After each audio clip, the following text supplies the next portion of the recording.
Gente, boa tarde, sejam muito bem-vindas a mais uma live. Meu nome é Gabriela. Vamos falar hoje sobre um tema muito legal para as pessoas que retiraram o glúten da dieta, seja por opção, seja por necessidade, certo? Vamos falar sobre como nós podemos deixar os pães e os bolos sem glúten mais saudáveis, né?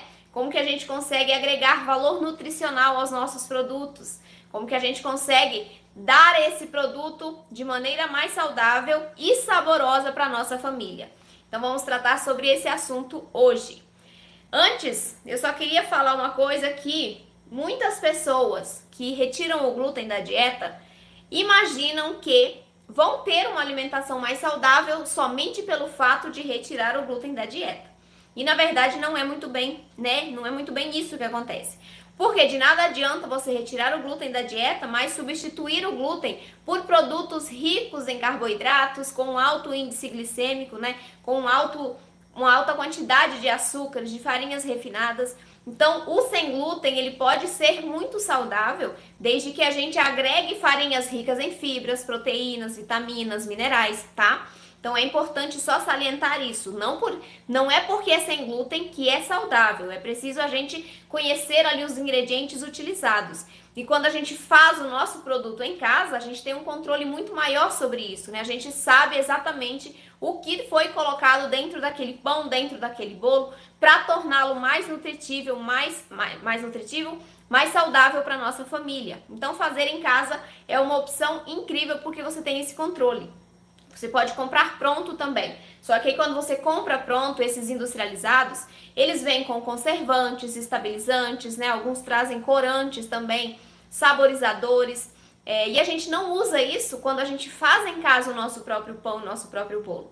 Então, ainda assim, mesmo comprando ingredientes, produtos saudáveis que sejam industrializados, né? Que tem ali farinhas ricas em fibras, farinhas ricas em proteínas, mesmo assim você tem que conferir se não tem muito conservante naquele produto.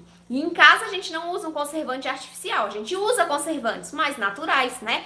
O ácido, o açúcar, o sal são conservantes naturais que não vão fazer mal nenhum para nossa saúde. Pelo contrário, né? Quando a gente consome esses alimentos de maneira equilibrada, eles só trazem benefícios para nossa saúde. Então, o que é uma alimentação saudável? Só para a gente definir antes de entrar para o que você pode fazer para tornar os seus pães e bolos mais saudáveis. Bom, uma alimentação saudável é aquela que traz benefícios para o seu corpo, né? É aquela que garante que o seu organismo ele tenha, né, esteja recebendo todos os nutrientes que ele precisa. Então essa é uma alimentação saudável.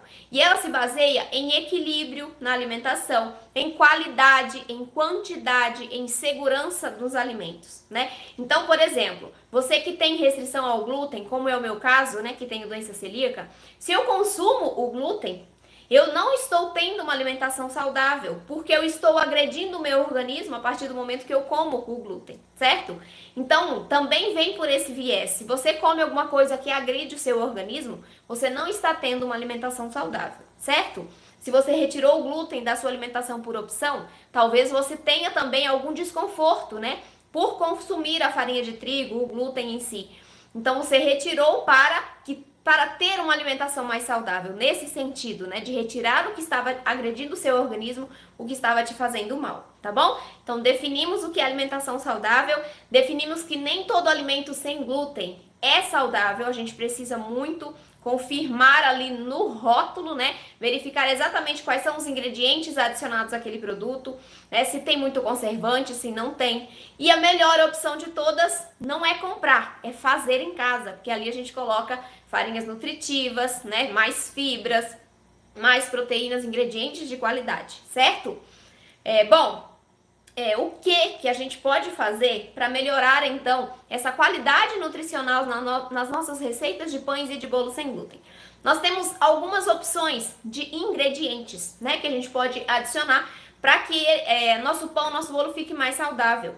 Eu vou começar falando das farinhas, porque a gente tem várias farinhas que estão no grupo de estrutura, principalmente, e também no grupo de farinhas proteicas, né?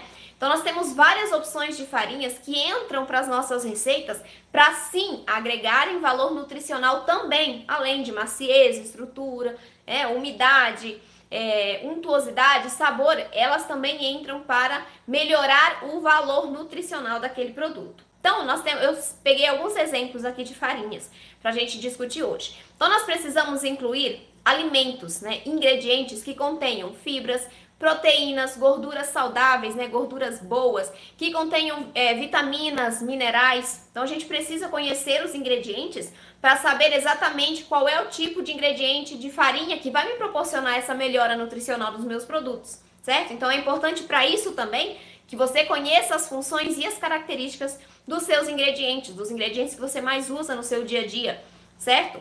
Para você também melhorar o valor nutricional das suas receitas. Bom, a primeira farinha que eu reservei aqui para falar com você é a farinha de trigo sarraceno. A farinha de trigo sarraceno, ela é rica em fibras, rica em proteínas, ela é rica também em antioxidantes, que são moléculas, né, que combatem os radicais livres dentro do nosso corpo e retardam o envelhecimento das células. Então, é uma farinha que contém muito antioxidante e faz muito bem para o nosso organismo.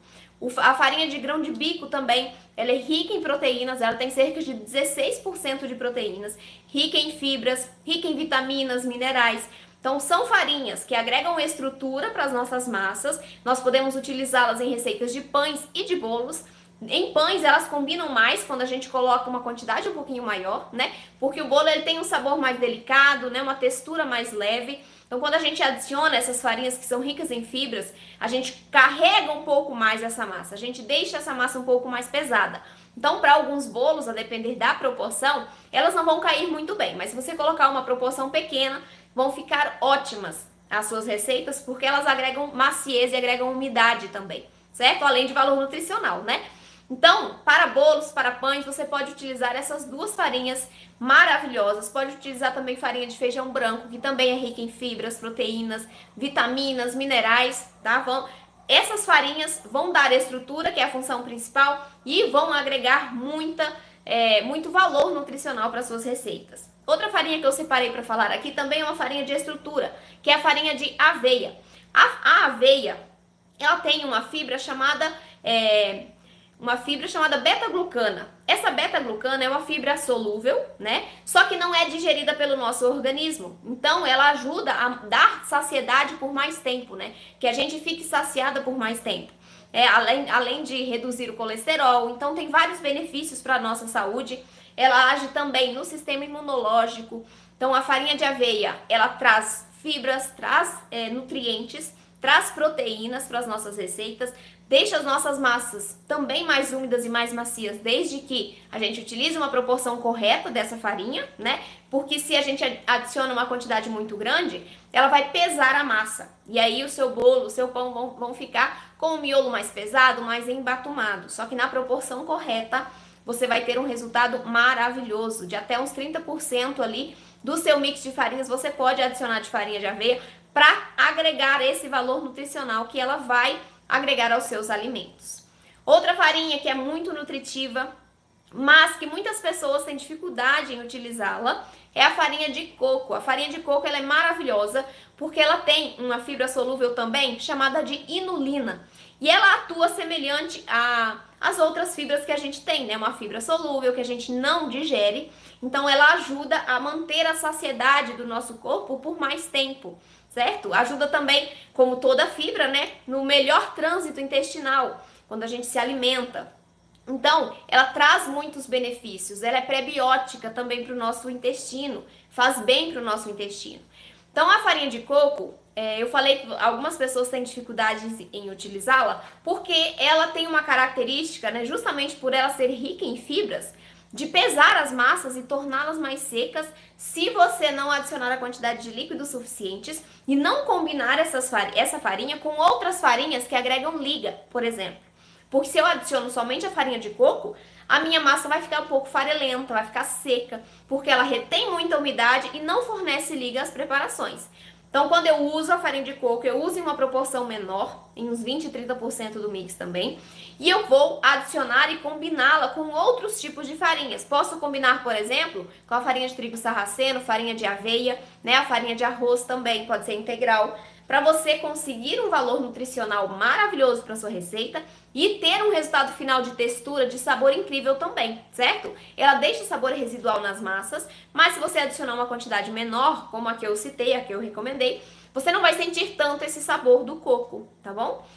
Tem duas diferenças. Nós temos a farinha de coco branca, né, a clara, e a escura. A clara, ela tem um pouquinho menos fibras do que a escura, porque a escura é batida a polpa com aquela película escura do coco. Então, a gente tem mais fibras na farinha de coco escura. Por isso, quando a gente adiciona a farinha de coco escura no lugar da clara, por exemplo, numa receita, a gente precisa aumentar a quantidade de líquidos para que a nossa massa não fique ressecada, certo? Então, maravilhosa essa farinha também. Se você não tem prática em utilizá-la, vai usando aos poucos, tá? Coloque pequenas porções nas suas massas para você não perder a textura da sua massa, a consistência ali, para ela não ficar farelenta e seca demais. Vá aos poucos, tá? Vá conhecendo as farinhas. E outra farinha que também agrega valor nutricional é a farinha de amêndoas. A farinha de amêndoas, ela é rica em fibras, rica em proteínas, rica em cálcio, tem um baixo índice glicêmico. É uma farinha utilizada nos preparos low carb, né, nos preparos de baixo carboidrato. Então é uma farinha incrível, porque ela também é rica em antioxidantes, né? Ou seja, ela retarda, né, o envelhecimento. Esses antioxidantes retardam o envelhecimento das células do nosso corpo, então ela é ótima para isso também. E ela é rica em gorduras monoinsaturadas, são as gorduras saudáveis, as que fazem bem para a nossa saúde, tá bom? Então a farinha de amêndoas é uma farinha proteica, pertence ao grupo de farinhas proteicas e ela pode ser utilizada nas receitas de pães, de bolos, para trazer umidade, para trazer untuosidade, maciez, tá? Você não precisa adicionar uma quantidade muito grande, porque eu sei que muitas vezes as pessoas pensam, nossa, mas a farinha de amêndoas é tão cara, né? Eu não vou utilizar a farinha de amêndoas. Só que a gente usa uma quantidade tão pequena nas nossas receitas, que esse valor diluído na quantidade de receitas que a gente vai utilizar, meio quilo, por exemplo, é meio que insignificante, né? Tendo em vista todo o benefício que ela vai fornecer para a nossa saúde quando a gente adiciona ela em nossas preparações, tá? Então a farinha de amêndoas é uma farinha proteica, não é uma farinha de estrutura, tá? Eu gosto de frisar isso porque eu já cometi o erro de substituir a farinha de arroz por farinha de amêndoas, meu bolo solou completamente, ficou super baixo, porque ele não tem estrutura, né? A farinha de amêndoas, ela é gordurosa, ela vai trazer umidade, vai trazer maciez para as massas, mas estrutura ela agrega só de maneira secundária. Logo, se eu substituo a farinha de amêndoas por farinha de arroz, eu não vou ter a mesma estrutura e o meu bolo vai solar, tá bom? Bom, essas foram as farinhas que eu separei. Se vocês tiverem mais alguma sugestão aí de... Claro que a gente tem outras farinhas que também são ricas em fibras, proteínas, como a farinha de feijão branco que eu já falei, farinha de teff, né? São farinhas incríveis, farinha de amaranto, quinoa. Então são farinhas maravilhosas pra gente adicionar nas nossas receitas. Farinha de amendoim, girassol, linhaça, né? Farinha de chia. Então são todas farinhas que a gente pode adicionar nos nossos pães, nos nossos bolos, para agregar as características que a gente busca de textura, né? Maciez, umidade, sabor, estrutura, volume, coloração e também, né, de quebra, ela ser mais saudável, a nossa receita se tornar mais saudável pela adição dessas farinhas mais ricas em nutrientes, tá? Então é muito legal. Se você não testou ainda substituições, mas já tem uma certa prática ali na cozinha, tente substituir pegando essas farinhas mais saudáveis para você incluir na sua receita, né, para melhorar ali o valor nutricional das suas preparações. Certo? Vamos falar agora de outros ingredientes que não são farinhas, mas que você pode adicionar nas suas receitas para aumentar esse valor nutricional, essa quantidade de fibras, de proteínas, de vitaminas, de minerais, de gorduras boas nas suas receitas. O primeiro que eu separei para falar com vocês é o psyllium, né? Alguém acabou de perguntar sobre ele aqui, a Sônia. O psyllium, ele é muito rico em fibras.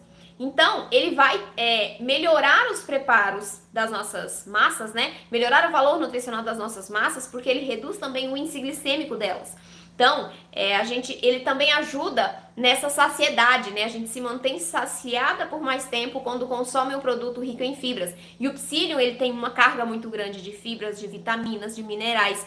E todas essas características entram ali para as nossas receitas para aumentarem o valor nutricional delas. Então o psyllium, ele é um agente de liga, certo? O psyllium é um agente de liga que pode ser adicionado tanto em pães quanto em bolos. Ele vem no formato de farelinho ou então de pistilo, né, que é a casquinha da semente mesmo. Mas ele é ótimo, só que ele absorve uma grande quantidade de água. Por quê? Porque ele é rico em fibras. Então, quando você adiciona o psyllium na sua receita, você pode ter que aumentar a quantidade de líquidos dessa receita, tá bom? É muito importante sempre observar o ponto de hidratação para que você não perca massa, porque de nada adianta eu fazer uma substituição, por exemplo, ou adição, né?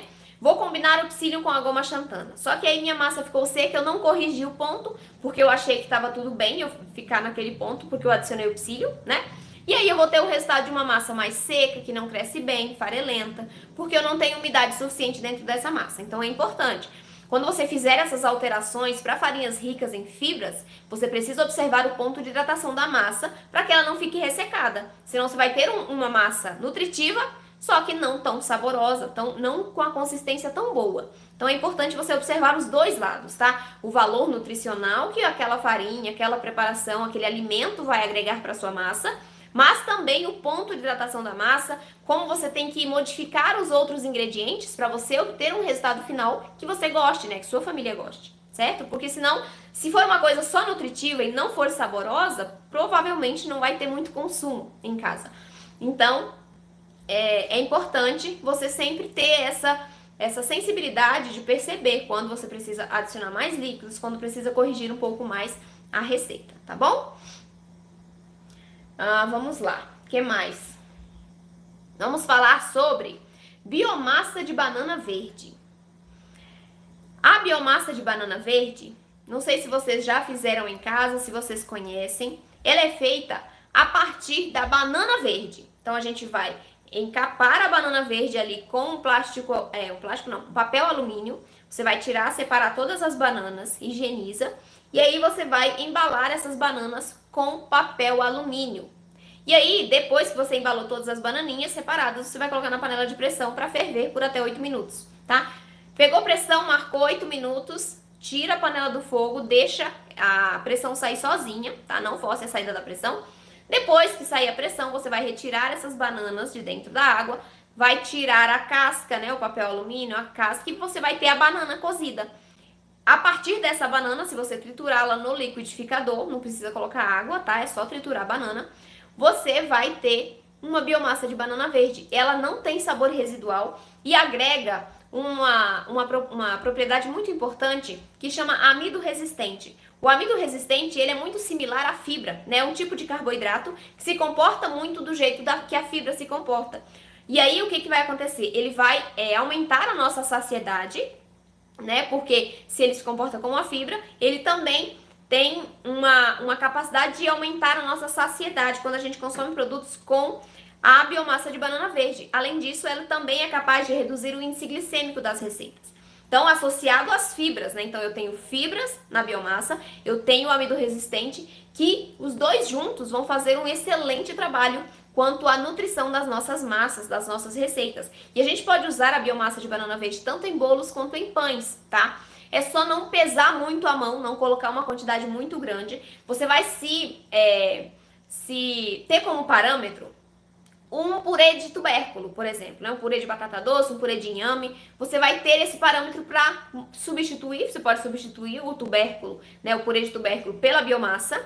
E também você vai usar como parâmetro a quantidade, pode ser a mesma ali, então de 70 a 100 gramas de biomassa, de 70 a 100 gramas de purê de tubérculos para uma receita que vale uns 300 gramas de farinhas, para que você consiga agregar umidade, agregar maciez. Tanto o purê de tubérculos quanto a biomassa de banana verde vão agregar essas características de maciez, de umidade, e também o valor nutricional dessa receita vai ser, né, muito superior quanto uma receita sem essa biomassa, tá bom? Então é um ingrediente muito legal para se utilizar. Não sei se você já usou em casa. Eu sempre tenho a banana congelada, né? Eu cozinho essa banana e não bato no liquidificador, aí eu congelo a banana desse jeito. Quando eu precisar, é só eu colocar na água quente um pouquinho que ela vai, né, dar uma amolecida e eu consigo bater e fazer a biomassa. Então você pode fazer assim também. Você pode fazer uma dica legal que não é de pão e de bolo. mas você pode bater a biomassa e colocar para congelar na forminha de gelo. Então você vai ter cubinhos de biomassa. E aí você pode bater esses cubinhos na sua vitamina, por exemplo, né? Adicionar a sua vitamina para enriquecer também a sua vitamina aí do dia a dia, tá bom? Então a biomassa é, ó, muito joia pra gente aumentar o valor nutricional dos nossos preparos.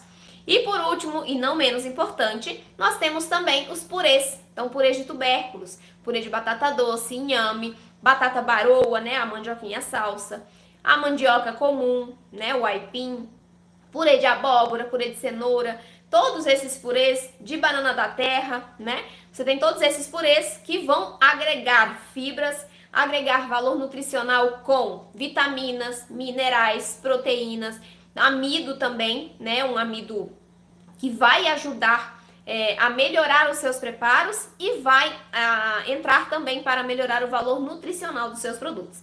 Então os purês são incríveis, purês de frutas você também pode colocar, né? Faz ali cozinha um pouquinho a maçã, faz um purê de maçã, coloca um purê de tâmaras. Então a gente tem inúmeros tipos de enriquecer as nossas receitas.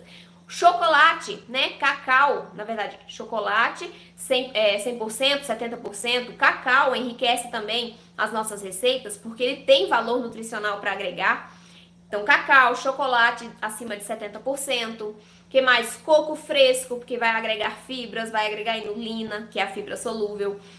Que mais? Castanhas. A gente consegue melhorar o valor nutricional das nossas receitas de várias formas, né? Conseguindo modificar as nossas massas para ficarem com sabores diferentes, texturas diferentes e muito ricas em valor nutricional mesmo, em nutrição para o nosso organismo, para você, para a sua família.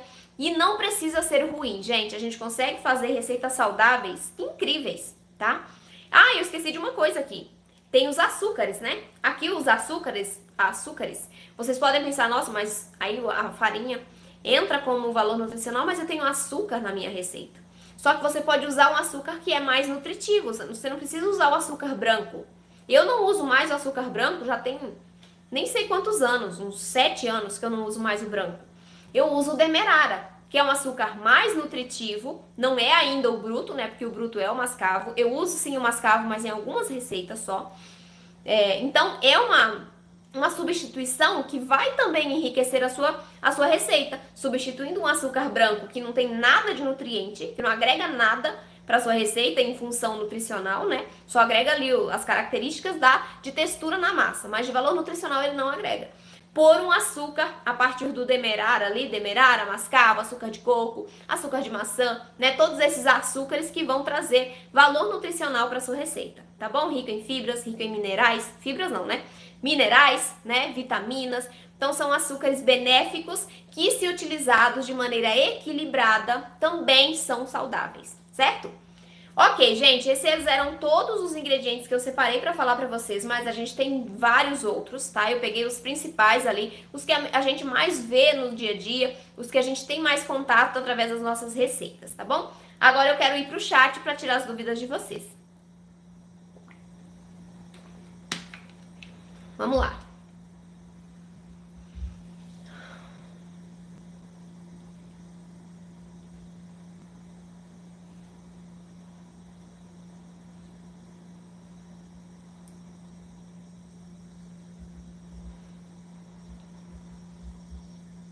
Boa tarde a todos. Boa noite da Espanha. Oi, Eliane. Tinha tempo que eu não te via por aqui. Bem-vinda. Diana, Juliana, todo mundo. A farinha de coco pode ser usada como psyllium? Pode sim, tá, Sônia? Pode ser usada como psyllium, mas eu não recomendo que você só use a farinha de coco como psyllium. Você precisa colocar um mix ali equilibrado. Então você vai colocar outras farinhas junto com essa farinha de coco, tá? Pode ser a trigo sarraceno, pode ser uma fécula, né? A fécula de araruta, que tem valor nutricional também.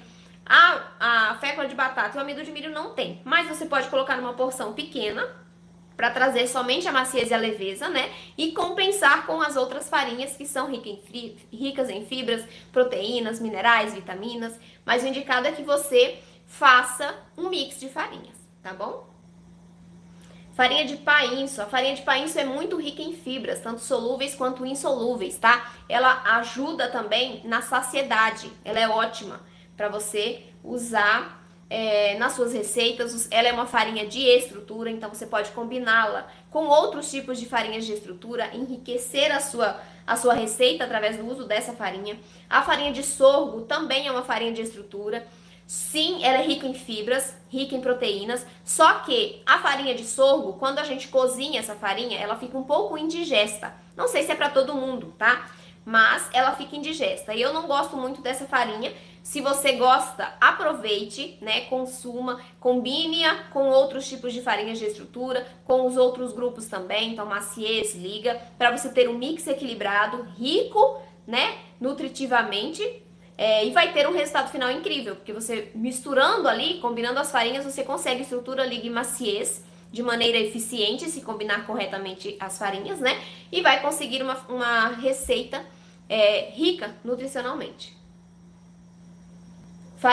A fécula de araruta, né? Também é rica em fibras, rica em proteínas, vitaminas, minerais. Então é uma farinha, uma fécula, né? Com exceção dela, nós temos a fécula de batata que não tem muito valor nutricional, quase nada, praticamente. Então a gente tem uma farinha de liga, que é a fécula de araruta, diferente do polvilho, que não tem valor nutricional. A farinha de araruta, a fécula de araruta, ela agrega sim fibras, proteínas às nossas massas. Então ela também é ótima para você utilizar. Pode substituir o polvilho doce por ela, inclusive. Já tentei trabalhar com a biomassa de banana e nunca consegui. O que acontece, Denise? Ah, tá. Difícil de acertar a textura. Pode ser porque você coloca uma quantidade muito grande, tá? Não coloca muita biomassa, porque senão você vai pesar a massa e a massa vai ficar úmida demais, não vai crescer direito, pode baixar, tá? O importante é o equilíbrio, é a quantidade, certo? Mas é possível fazer, sim, receitas com biomassa que ficam deliciosas.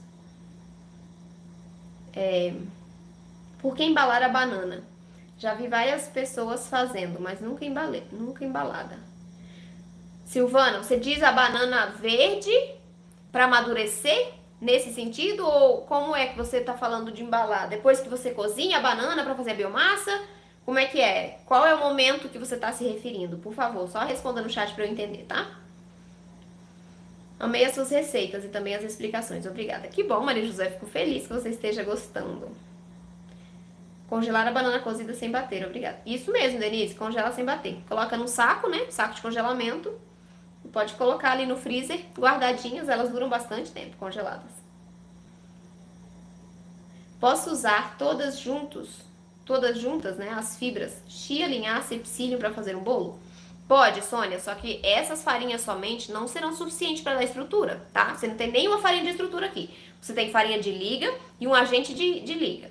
Você precisa de farinhas de estrutura em maior proporção do que essas que você citou, por exemplo, e farinhas de maciez e leveza também, para que o seu mix esteja equilibrado. Só essas duas farinhas, na verdade, mais o agente de liga não são o suficiente, tá bom?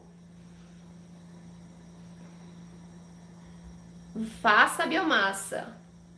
É muito bom. Ana, você vai adorar.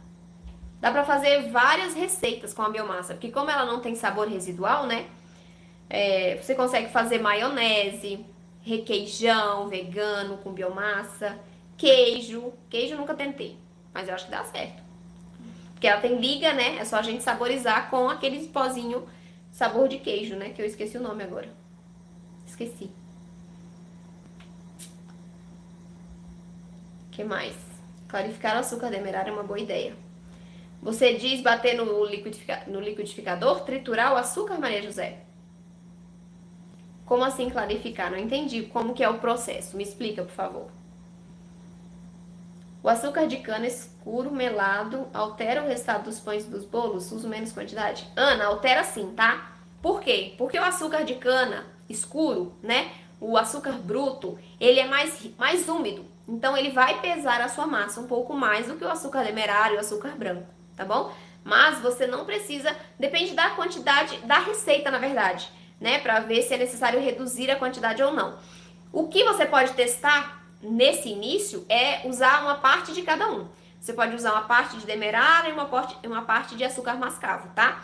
Mas eu já fiz receita só com açúcar mascavo. Elas ficam mais úmidas, sim, não crescem tanto, mas ficam deliciosas também. É só você cuidar o ponto de hidratação dessa massa, né? Porque como eu tenho mais umidade ali, eu não posso deixar essa massa muito líquida, porque senão ela vai crescer e vai baixar dentro do forno, tá bom? Então é só importante observar o ponto de hidratação. Vai alterar o sabor? Sim. Vai alterar a coloração também, tá? Olha só que fofura. Boa tarde, meu anjo que caiu do céu. Que linda. Obrigada, Ana. Vamos ler tudo completo aqui, né? Pra fazer sentido. Que caiu do céu para nos ajudar no novo mundo da alimentação. Fiz o bolo de chocolate do seu canal, muito bom. E utilizei melado de cana e coloquei 80 gramas de azeite e café 100% e café 100% cacau. Que bom que você gostou, Ana.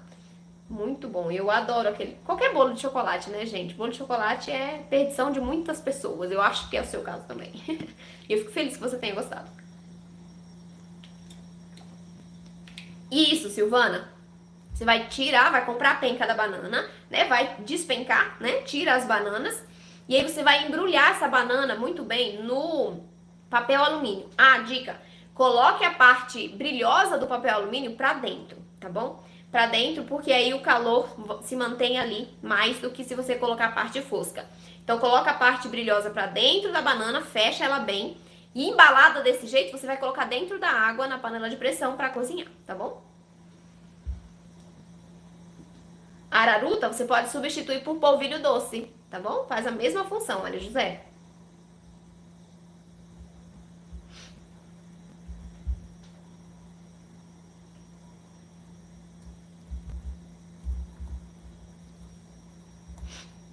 Vamos ver o que mais. Ixi. Gente do céu, peraí que o meu computador morreu, gente, peraí. Deixa eu ver se eu consigo entrar por aqui. Fechou tudo. Jesus. Tô restabelecendo, gente, peraí. É porque senão eu não consigo ver os comentários. Oh, meu Deus.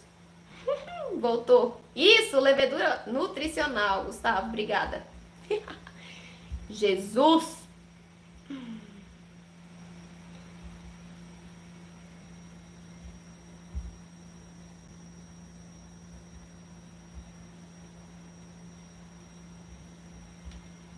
Vamos lá.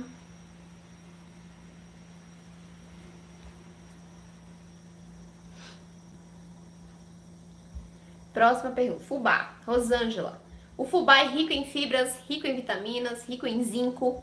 Ele é ótimo pra gente usar nas nossas receitas. Ele agrega ferro também aos preparos. Só que tem uma coisa. Como ele é muito rico em fibras, ele é rico em fibras. Como ele tem fibras, ele vai absorver muitos líquidos da massa. E o fubá, ele deixa a massa mais seca, tá? Ele tem essa característica, ela é uma farinha mais seca.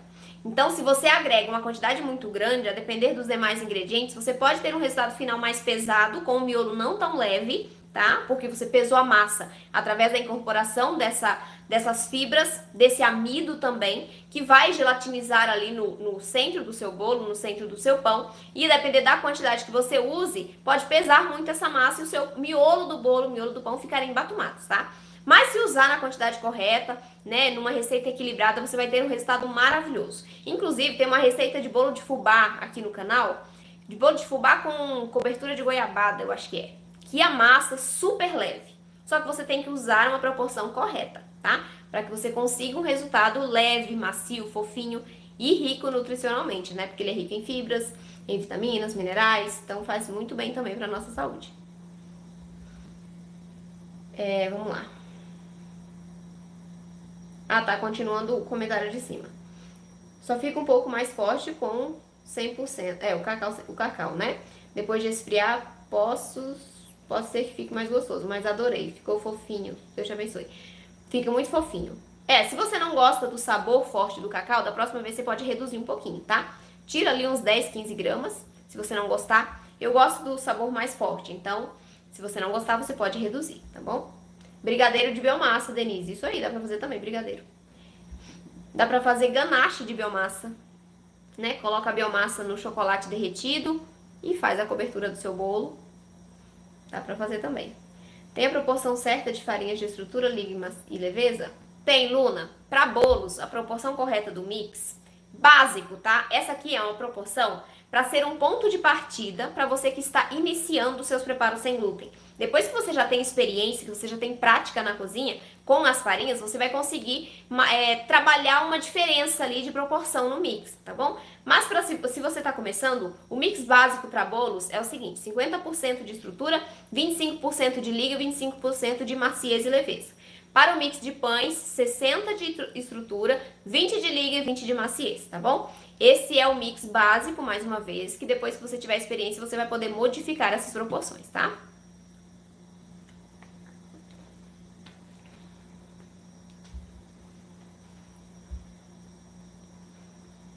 Ana, então, foi uma ideia que eu tive agora. Eu não sei se vai combinar muito bem, mas eu acredito que sim, a levedura com a biomassa de banana verde. Porque a biomassa não tem um sabor, né? Então a gente vai saborizá-la com a levedura. Eu sei que dá pra fazer maionese, dá pra fazer brigadeiro, já fiz, ganache, já fiz também. E as receitas, né?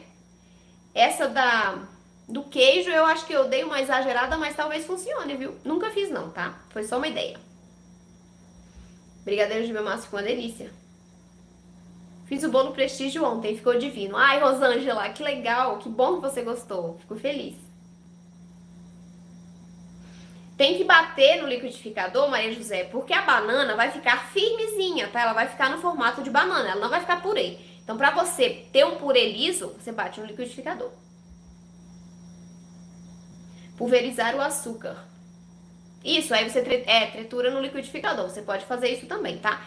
Eu não faço isso porque eu acho desnecessário, mas se você gostar, porque na verdade existem diferentes tipos de tamanho de grânulo de açúcar demerara, né? Eu já comprei um açúcar demerara que tinha um grânulo maior, já comprei o que tem o grânulo menor, mas fica aí a seu critério se você quiser triturar ou não. O que tem o grânulo mais grosso, ele pode ficar aparente na receita do bolo principalmente, né? Porque vai uma quantidade maior. Então você pode ter pontos de caramelização no seu bolo, se o açúcar não derreter completamente. E aí sim, se o seu grânulo for muito grosso, você pode triturar no liquidificador antes de adicionar a sua massa de bolo, tá?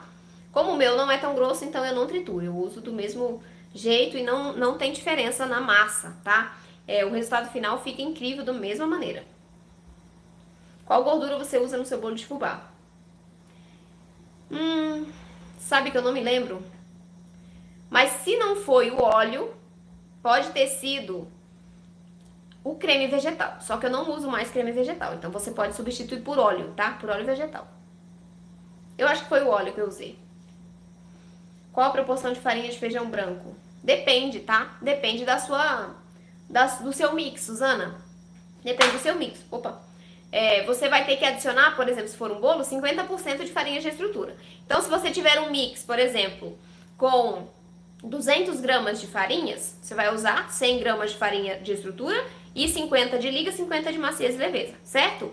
Dentro desses 100 gramas da farinha de estrutura, você pode combinar uma farinha de arroz branco com a farinha de feijão branco, tá? Aí a proporção varia do seu gosto, porque o sabor do feijão branco, ele é aparente, né? Se você coloca uma proporção muito alta, ele fica com gosto residual na receita. Então comece testando pouco. Coloque ali uns 20, 30 gramas no máximo para você começar a testar o sabor, né? A palatabilidade daquele resultado, tá? Que bom que você gosta das receitas, Nilda. Minha nutricionista passou a utilizar quanto mais cacau, melhor. Aos poucos vou me adaptando com sabores diferentes. O cacau é excelente, né? Ele faz bem até pro coração, então é ótimo. É só acostumando com o sabor, realmente. Né? Quando a gente reduz o açúcar, é difícil, né? Mas a gente vai se acostumando com os sabores. Olha só, vou contar uma história minha, uma experiência minha com açúcar.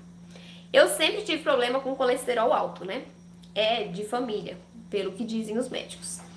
E aí eu comia muito doce, eu era tipo a Maria Formiga dos açúcares. Eu comia bolo demais, e eu morava sozinha, então eu comia tipo um bolo por semana na época. Muitos anos atrás, gente, agora eu sou uma pessoa saudável. Então eu comia muito doce. E quando eu casei, meu esposo falou, gente, você come bolo demais, vamos reduzir esse açúcar. E aí eu fui tentar me adaptar. Passei 2 semanas com bem pouquinho açúcar. Gente, quando chegou na segunda semana, eu tava com abstinência de açúcar. Eu acho que se me desse um bolo, eu comeria inteiro. Gente, como é loucura, né? O vício no açúcar é incrível, a gente fica viciada mesmo. Mas aí, depois dessas 2 semanas, né, que passou a crise da abstinência de açúcar, aí eu fui me acostumando. E hoje em dia eu gosto de teores bem reduzidos de açúcares nas receitas.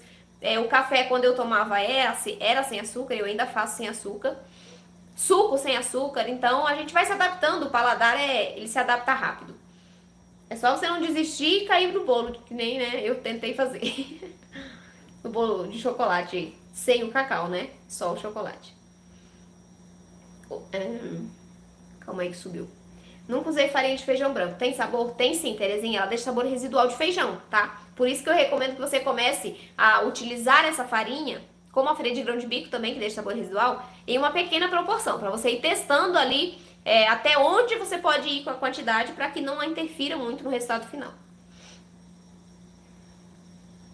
O bolo de chocolate fica perfeito, só não gostei porque usei leite de soja e saborizou demais. Sueli, eu não uso de soja, eu também não gosto por causa do sabor. Na verdade, acho que eu usei uma vez só o leite de soja. Eu gosto do leite de amêndoas, mas você pode usar o de coco também. Se for o caseiro, melhor ainda. O bolo de abacaxi caramelado ficou maravilhoso, gratidão. É uma delícia, né? Bolo com fruta, olha aí, outro jeito de enriquecer a receita, colocar frutas na receita. Mais alguma dúvida, gente? Quem aí já tirou o açúcar? Alguém já teve uma crise de abstinência por causa do açúcar? Que bom, Suzana, que você gosta, fico feliz. Mas essa do açúcar é real, gente. Eu tive abstinência de doce. Fazer o que, né?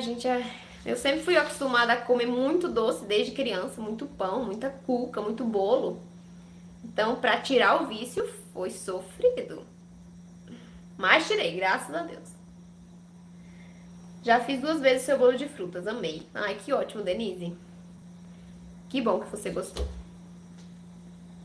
O bolo inchou, ficou lindo. Só rachou bastante em cima. Só quando virei ficou lindo no detalhe da forma. Qual o segredo de não rachar por cima? Vamos lá. Ele pode ter rachado em cima porque ele ficou com a massa um pouco seca. E aí eu perco a elasticidade da goma xantana. Porque o seu forno estava muito quente na hora que você colocou o bolo dentro. Então tem algumas razões que podem deixar o seu bolo rachado por cima. Mas, se ele ficou macio, se ele ficou úmido, não tem problema nenhum ele rachar um pouquinho, tá? Não tem problema nenhum. Rachar um pouquinho em cima. Foi o fermento muito bombado que você colocou dentro dele. E aí fermentou, né? Subiu ali muito, né? Mas pode ter sido algumas dessas razões. O forno quente, o que acontece? Quando você coloca o seu bolo, por exemplo, se você tem forno elétrico, você liga a resistência superior, o que não pode fazer para você assar pães e bolos sem glúten, você só pré-aquece o forno, desliga antes para depois colocar os seus pães, tá? Seus bolos. Quando você tem uma temperatura muito alta aqui, eu tenho um crescimento rápido do fermento, né? E aqui em cima eu não tenho ainda o processo químico de elasticidade formado quando eu coloco no forno, logo que eu coloco no forno. Então a tendência cresceu muito, eu não tenho aqui elasticidade suficiente, aí dá uma rachadinha, tá? Mas não tem problema nenhum. Relaxa, se ficou macio e úmido, é o que importa. Eu usei no bolo óleo de coco e leite de aveia. Então, deixa eu só te falar uma coisa sobre o leite de aveia, pra todo mundo, tá? O leite de aveia, ele é rico em amido. Quem já fez mingau de aveia? O que acontece quando você coloca a aveia junto com o leite no fogo? Ela não espessa, ela fica um mingau, né? E no bolo, se você usa o leite, acontece isso também com a sua massa. Então você incorpora mais amido do que já tem na receita. Isso pode dar um resultado final diferente, tá? Se você usa o leite de aveia nas suas receitas. Só uma dica.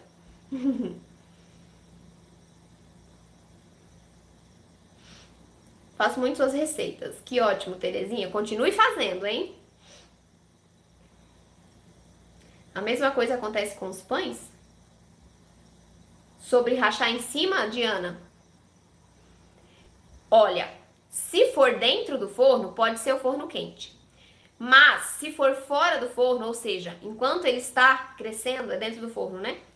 Pode ser porque o fermento ainda está muito ativo dentro dele, né? Quando eu tenho muito fermento ainda ativo dentro do pão, que ele não descansou o suficiente, por exemplo, aí sim eu tenho um salto de forno, né? E esse salto de forno, se o seu pãozinho não tiver com a superfície bem apertadinha, né? Quando a gente modela, a gente dá uma puxadinha na massa, se ela não tiver muito apertadinha, ela vai rachar, tá? Mas, mais uma vez, dentro do forno, quando racha o seu pão, o seu bolo dentro do forno, não tem problema, porque os gases e a umidade não vão sair dele, tá? O problema é ser antes do forno, no caso do pão.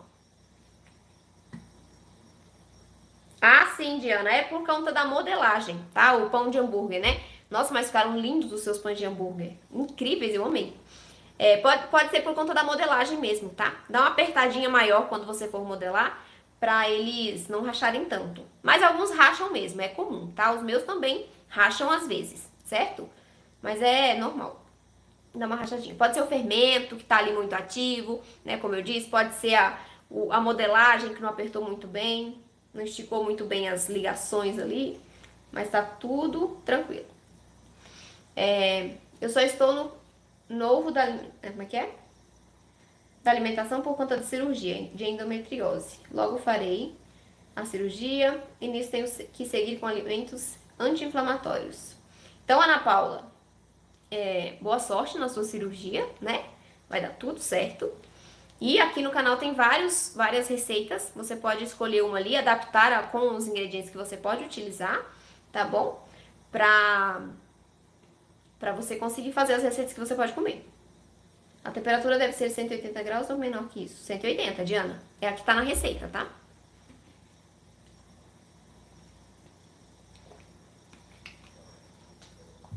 Mais alguma dúvida, gente?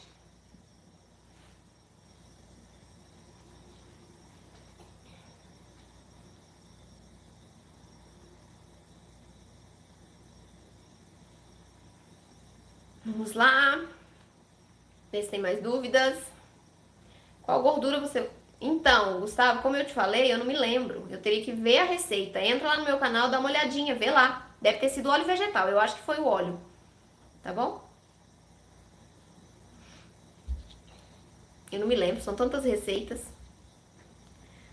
A farinha de coco é uma farinha proteica, tá bom? Ela entra no grupo de farinhas proteicas, mas ela dá estrutura de maneira secundária, certo?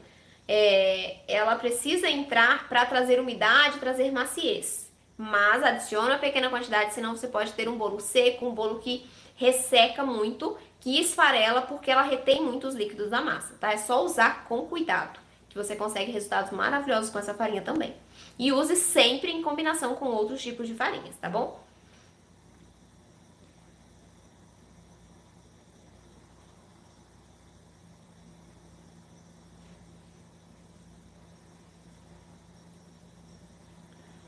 Que bom, Ana, que você gostou.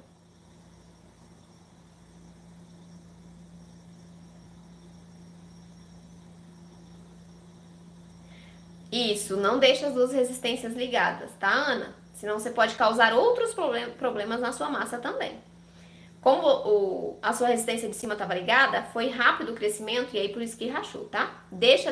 Faz assim, se precisa pré-aquecer o seu forno com a resistência superior ligada, ligue as duas, pré-aqueça. Quando tiver faltando ali uns 5, 7 minutos para você colocar a sua massa no forno, desliga a resistência superior. Deixa só a de baixo ligada, tá bom? Nas minhas receitas você pode usar araruta no lugar do polvilho doce em todas elas, tá bom, Sônia? Todas elas você pode substituir o polvilho doce pela araruta. Bom, gente, então vamos finalizar a nossa live por aqui, né? Mais uma live maravilhosa. Tô muito feliz por você estar aqui mais uma vez me acompanhando, muito grata por isso também. Muito obrigada pela companhia. Um beijo no coração, fiquem com Deus e até amanhã. Aguardo vocês aqui. Beijo, beijo. Tchau.